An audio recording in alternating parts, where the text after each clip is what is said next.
We talked about mindset. We talked about what you consume. We talked about nutrition. Number 4, this is my favorite one, movement. I'm not going to call it exercise. I'm going to call it movement. Now, people think just because they work 10-hour shifts or 12-hour shifts, that's exercise. I've had patients come and tell me, oh, but I was at work for 10 hours and after that I have no time, so that was my exercise. That's not exercise. I'm sorry to tell you that's not exercise, okay?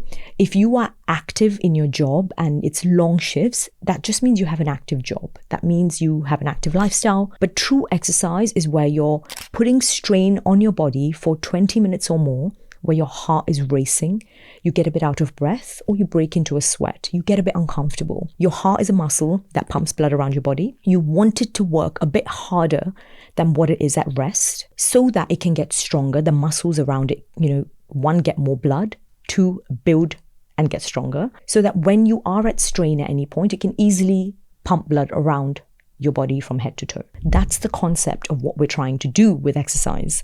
Increase the blood flow, get you feeling better. And the other part of it is building muscle so that your tendons and joints and bones can be well connected. You can lift things better. You can live your day-to-day life with much more ease. I mean things like being able to play with your children, going up the stairs, carrying your own shopping. You may be laughing right now that these are simple things, but you'd be surprised how quickly illness and poor health can stop you from enjoying these small things. You don't need to be overwhelmed by all the information that's out there about exercise. Again, make it personalized to you. If you're someone who's never done this before and you don't know where to begin, start with something simple. Start with a walk. Make that walk longer over periods of time. Once you get more comfortable with it, you might want to go to a class where you're pushed a little bit more. This could be a yoga class. It could be a martial arts or a boxing class. Going to a class has 2 benefits. There is a time pressure. So in that given time, you can't be distracted. You have to be focused and you do it in a community setting with other people. And 2, it builds discipline of, you getting up, showing up and really seeing something through for your health. So it is actually an act of self-love. I would encourage you to do that if you're struggling to get into a routine. So we talked about starting from somewhere, maybe going to a class. Pairing up with someone is also a good tip. So if you have a friend, a sibling, or somebody that you could just maybe keep accountability with of how you're incorporating movement into your day-to-day life, that would also be useful. Some other practical tips might be if you're traveling somewhere, getting off a few stops early so you walk a little bit more. If you have to carry shopping instead of driving, maybe just carrying the heavier bag so you're, doing a bit of weight training as well. Those are little things you can do day to day. But what would really benefit is being part of either a local gym or a fitness group, maybe even getting one personal trainer session to learn how to use the machines, how to start using weights and how to stretch properly so that you can then do things correctly. Because the last thing you want is throw yourself into all this and then get injured. We don't want injuries. So that's something, you also have to be mindful of. What we ideally recommend is up to 30 minutes of exercise 5 days a week, ideally for you to be healthy, or 2 or 3 days of more intense, vigorous exercise throughout the week. Depending on your health status, your disease profile and history, your actual physical strength and your baseline, this is going to really vary from person to person. So again, it cannot be a blanket statement advice for everybody. You have to make this unique for yourself, see what works for you, and whatever doesn't, that's fine. You go back to the plan in a few weeks and amend it accordingly. You have to make it work for you, not the other way around. That's where, again, the mindset comes in. I know you may have all heard all the benefits of exercise, but I cannot emphasize enough how important this is, not just for your mood and energy levels and concentration, but also in terms of strength, in terms of gut mobility. You'll be able to go to the toilet much easier. You'll be able to sleep much peacefully in the night. Your muscles are going to get so much stronger that when you then enter your 40s, 50s, and 60s, you're not going to have as many complications from, losing bone density or getting injuries very easily. It's never too late to start. So I want to encourage you, please start. The final thing, rest and quality of sleep. Now, sleep hygiene is a term that has been going around. And for anyone who doesn't know what this is, a few components have to be optimized for you to get the best quality sleep. Some of these things are things like having a cool room, having no light coming through that could kind of go into your eyes and disturb while you're sleeping, having low sound or no sound.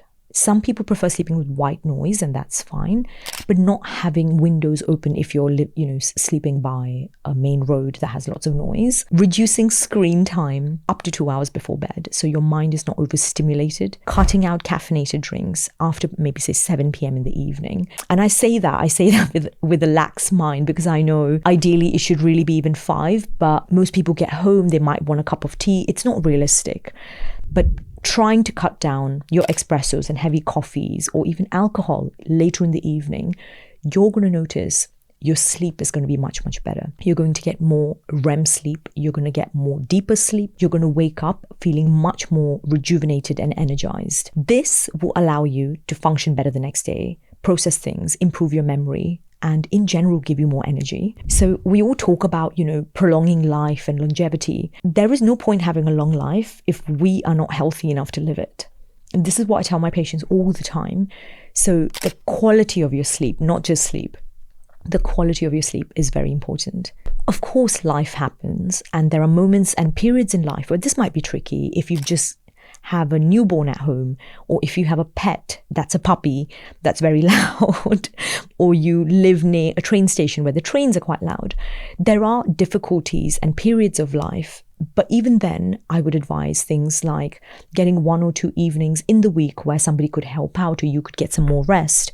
You're going to see a big difference in your health. Rest, not just in terms of sleep, but if you're someone who works a lot, exercises a lot, or trains a lot, giving your body time to recover, heal, and come back to baseline is also very important. Really good rest in terms of if you're someone who runs a lot or does a lot of weight training, doing something a bit low impact like stretching, yoga, Pilates might be much beneficial in your low impact days. Having days where you don't do anything that's too strenuous on you mentally. If you're going through periods of life where you've been under a lot of social and personal strain and work is very stressful, you might need an evening where you just take yourself to the movies. You might just go for a stroll and get a coffee, All of this is also important for your health and fitness because, like we said at the beginning, it's not one aspect. They all play in and feed off each other. So I'd encourage you to think about that as well. Allowing your mind to really identify where you sleep and your bed as a place of rest can also help give you a regular pattern where your body knows once you're in bed, it needs to switch off and, get rest. What a lot of us end up doing with working from home and things, I have seen patients tell me they do their meetings from bed and, they might then eat lunch in bed and they might relax there and they sleep there and they work there. So that may not always be conducive to allowing your mind to identify that place physically as a place of rest. So that's something you can do as well. I hope that these 5 things that we touched upon, from your mindset, what you consume mentally and nutritionally, actual nutrition, movement and exercise, and finally sleep and rest, can be areas that you look at in your personal life and think, do I make a small change in one aspect or do I make little changes in all of them? Give yourself goals, document those goals. It could be for 4 weeks, it could be for 8 weeks. And at the end of that period, look back and see what you've done well and commend yourself, because wanting to make these changes is also really positive, and wanting to get healthier and get better at looking after yourself is something that you should be proud of. I hope that this has been helpful. Please feel free to leave some questions down below. I'm happy to give general medical advice, but we cannot give personalized advice because it wouldn't be clinically safe to do so. See you in the next video.